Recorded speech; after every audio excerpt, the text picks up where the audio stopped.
तो हेलो दोस्तों, सभी को मेरा नमस्ते। दोस्तों, मैं कंचन और एक मेरी देवरानी है नाम के। दोस्तों, मैं एक छोटा सा शोहर भी सुनाने जा रही हूँ। जो गलती हो उसे माफ़ करना और कमेंट बॉक्स में बताना ताकि मैं इसे सुधार सकूँ। दोस्तों,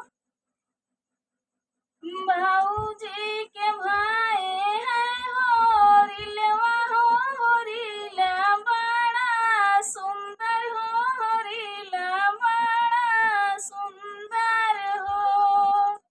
भौजी के भाई है होरिलवा, होरिला बड़ा सुंदर, होरिला बड़ा सुंदर हो। सोहेला घरवा